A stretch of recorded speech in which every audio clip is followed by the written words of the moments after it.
Good morning. Welcome to your Monday morning, early morning intuitive guidance. I'm Dr. Bonnie Nussbaum, and we have a wonderful card today. Start off our week well. So, took TJ out for a longer walk this morning, which was actually good. It was very cool out, very nice. So, and the birds were happy, so we had a nice little adventure, which was good. So now he's laying behind me doing nothing. Good morning, Peggy. Glad you are here. Welcome, welcome. Although about 3 minutes ago he lit off at something. I have no idea what he was barking at, but made me jump. So that was another jump start to our morning. So we have an awesome card today, and I'm going to wait for a few more of you to pop on. I need a drink anyway. Show you my nice little Believe cup. I have believes everywhere, so believe. Good morning, Jill. Glad you are here. Welcome, welcome. Haven't seen you in a while. Here's another believe. Where's my original believe? I don't even know. It's hiding in the heap here somewhere, but I believe everywhere. So that is my favorite word, believe. Good morning, Carolyn. Good morning, Cindy. Welcome to everybody. Glad you're all here. So, our card today is from the Allowing Prayers deck by Siobhan Nash. 57 invitations to spark a conversation with your soul. Thank you for the rainbow. Love it. Love it, love it. So someone sent me a giggle the other day. It said something about, I forget exactly how it went, but may all homophobes be highly uncomfortable this month because it's Pride Month. So, good morning, Holly. Welcome. We have Allowing Prayers this morning. Allowing Prayers. And I'm reading this lovely little book by Matthew Kelly. Hang on a second, got to peek at the title. Called Holy Moments. Holy Moments. And a friend of mine, thank you Megan, sent it to me. And actually in the book, I just found a part where if you email a request, he will send you a chunk of books to mail to people. He's creating a movement. That's what he's doing. He's creating a movement. And holy moments are basically these lovely exchanges between people. And so just ordering the books and sending them to people is a holy moment. So it's a cool little book. It's just a little bitty read. I think I've read it a couple of nights in a row now, and pretty soon it will be done. But I greatly appreciate Megan sending it to me, and I certainly will be getting a stack to send to some of my family members, etc. So we'll see how that goes. Our card for today. Let's take a couple of deep breaths first. In through the nose, out through the mouth. In through the nose, out through the mouth. Good morning, Bobby. Welcome. Glad you are here. We have an Allowing Prayers card today. It is Allow Joy. Allow Joy. And Cindy, if you wouldn't mind writing down our questions for everyone to ponder today, I would greatly appreciate it. There are actually 3 questions because joy is so important. So we have 3 questions. Oh, there we go. Thank you. I'm sure that was Cindy. I can't see the top part of it, but I'm sure that was Cindy. Thank you, thank you. So our first question. Where are you currently feeling unhappiness, despair, or distress in your life? Where are you currently feeling unhappiness, despair, or distress in your life? And I'm going to use an example for me that might help. Where I was feeling a ton of unhappiness and distress was about the busyness lately. Was not enjoying that at all. And so what I chose to do, which I'm sure will be the steps that are the questions that are coming, but once I realized what it was that was creating the stress, what I did was my Tony Robbins coach, good morning Mel, had given me homework of doing the first 4 days of a program that he has online called Time of Your Life. And it's basically, it's time management on steroids is what it is. But what it's designed to do is put you back in control of how things flow in your day so that you don't feel stressed, etc., etc. So she had me do days 1 through 4. I decided after I realized that I wasn't feeling good about the amount of stuff in my day that I needed to do days 5 and 6, which I did. And day 6 was, how do you use this process to organize the day? Thank you, Cindy, for posting our first question. How do you use this process to organize your day? Loved that so well. I integrated it into what I already do for time management stuff because I have processes in place, but this really sharpened them up. And then tonight I'm planning on doing day 7, which is about how do you organize a project, because I have several big projects. One is doing the content for the workshops I'm going to be teaching on June 24th. Need some more of you to show up. That would be awesome if some of you came to participate. I've got a handful of people who are coming, but I'd love to have the room full, and the room can hold up to 30 women, which would be fabulous to get together and do some deeper dives together, to bond with some people. The place is beautiful. We'll probably take a break and walk out through the flowers, etc., which would be fun. So I'd love to have some more of you join us. You can find maybe I'll put the link here too, but you can also find the links on my website, which is Empowerment and Purpose, all little letters, all spelled out.com, under the events tab. So that was one of the projects I need to organize. Another one of the projects is I am taking my 10-week Zoom Clear Your Clutter class from last year, which was more than just clearing your physical clutter in your house. It was clearing your body clutter, your mental, emotional, spiritual clutter. It was a pretty awesome process. So I have a VA named Morgan who is helping me get that put together into a workbook, etc., and stripping the video out so it's just the audio part. So that was my answer to the first question. Where was I currently feeling unhappiness, despair, and distress in my life? And let's see what question 2 is. How might these feelings be showing you that you have drifted off course from your desire? How might these feelings be showing you that you have drifted off course from your desire? And I'll tell you the epiphany I had with that, doing these extra 2 days of that training. How might these feelings be showing you that you have drifted off course with your desire?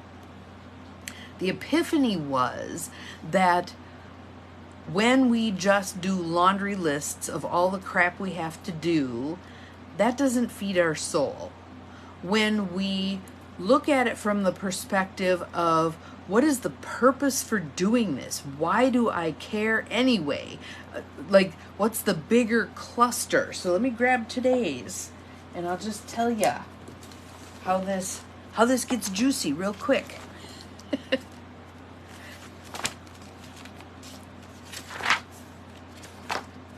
Let's see here. Got to go ahead a little bit. That's day 3, day 6. So, for the one, there was an example in the book, and the example was her action steps were things like getting her kids dressed. She described herself as a soccer mom. Connect with her kids while driving to school, taking her son to soccer practice, taking her daughter to flute lessons, picking the kids up after practice, blah, blah, blah, blah, blah, blah, blah, right? And how many of you remember sometimes how unsatisfying that was? Churning from one activity to another.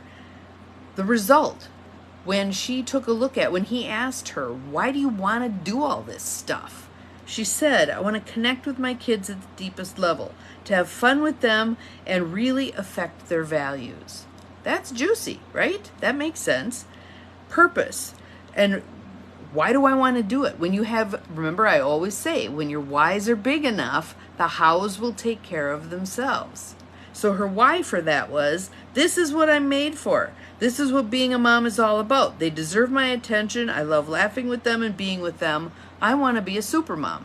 That was hers. So let me tell you one of mine, because obviously I'm at a different stage in my life than she is. So here's one I did for today. Here are all the action steps. Need to go to the bank and get euros for the trip. I need to decide on a bag because mine is too big. I need to plan some supper stuff. I need to prep for my daughter's birthday dinner on Wednesday. I need to work on my workshop stuff, and I need to work on the that book, the workbook for the clutter clearing class. 6 things. When I look at that list, I want to go, ugh. However, when I heard Tony in my head go, and why do you want to do this? To be prepared. I want to be prepared. Why do I want to be prepared? Here's the purpose. Why do I want to be prepared? It greatly reduces my stress. Greatly reduces my stress. And I feel engaged. I feel engaged and connected to all these people. So that purpose is juicy enough to get me to plot in all those things and make them happen. The other epiphany that I got out of that particular chunk of the training was when you're focused on the result, anything that you do toward that result means you've accomplished the goal. It's not I have to get every single tick mark off the list before I can celebrate it all. It's my result was I want to feel connected and I want to feel calm, prepared, etc. When I get anything on that list done, any one of those 6 things, I have accomplished the goal. Ah! That was quite the epiphany. I loved that because we are such slave drivers. We create these lists of to-dos that are enough for a week instead of a day, and then beat ourselves up when we don't accomplish it all in a day, right? So when you change your focus to, why do I want to do this? What is the end result I'm looking for? What is the end result I'm looking for out of this whole cluster of stuff? And so it might be making connections. It might be feeling peaceful. It might be taking good care of yourself. So if you've got things like I need to meditate, I need to eat well, I need to get a walk in, I need to go to the gym, all that stuff could be lumped together under taking good care of myself. Now, when you think about it that way, I'm going to take good care of myself today. Doesn't that feel a whole lot better than I've got these 4 to-dos on my list? And then, why do I want to do this? Why do I want to do this? Because I only get one body this time around, and I better take good care of it so that it serves me until the end of my lifespan. And since lifespan is getting longer and longer, and now that they're doing some of the things that they're doing with medical stuff and AI, we may be living longer than that. We need to be taking good care of our vessel so that it lasts for the duration, right?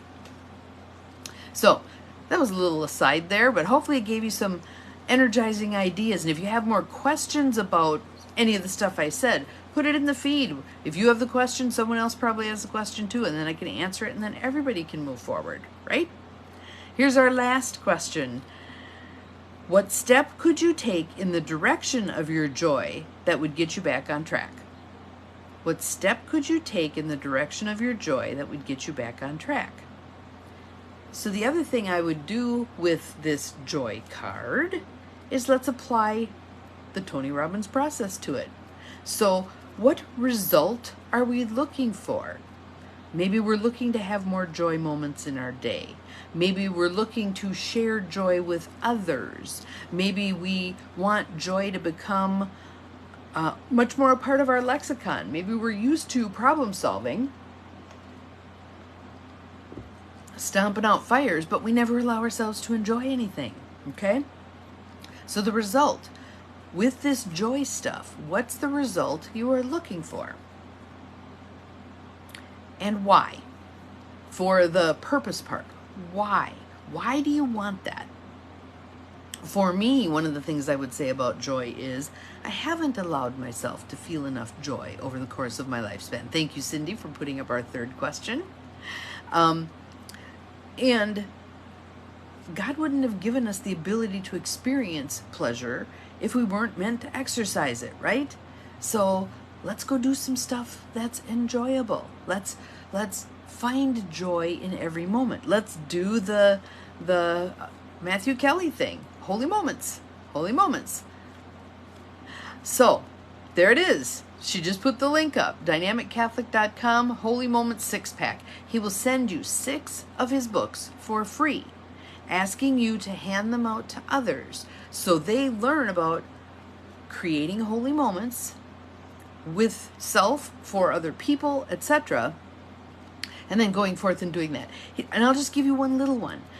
He and his oldest son, I think it's his oldest son, Walter, were driving home, and Walter said, "Dad, can we stop and get Ralph some donuts?" Ralph is his little brother. Ralph is his little brother. Walter doesn't like donuts. Ralph loves donuts. So he was thinking of his little brother. They stopped, they got the donuts. Walter walked in the house. Ralph was having a bad day, and Walter handed him the donuts. A little bitty thing, but it made his day much better. Okay, what can we do for those little bitty things? So I was picking up some garbage over at the school today. We're walking around, and obviously they'd had some kind of event, and there was crap everywhere. So while TJ was sniffing everything, I picked up a bunch of garbage. A little thing, but a holy moment, right? Now someone else doesn't have to pick it up. So here are our 3 questions in a nutshell. Our title is Allow Joy. Where are you currently feeling unhappiness, despair, or distress in your life? How might these feelings be showing you that you have drifted off course from your desire? And what step could you take in the direction of your joy that would get you back on track? Good morning, Mary. Glad you're here. So ponder those. Ponder those. Thank you for the coffee. Come back through. Watch again. Ponder these. Really get a sense of what's one little tiny step that you could take that would move you closer to joy. All right, have an awesome day. I will put the links in for the workshops in case anyone else is having trouble finding them. And also I wanted to say, someone did say to me, I don't like signing up for things online. So I said, well, that's fine. Just call me. I'll get you signed up on my end. That's fine. So you can text me, you can email me, you can call, whatever you want to do to let me know, hey, I'm interested, but I don't want to do the online sign up thing, and I'll get it taken care of for you. Have an awesome Monday. See you again tomorrow. Remember, you're capable of far more than you think you are. Bye-bye.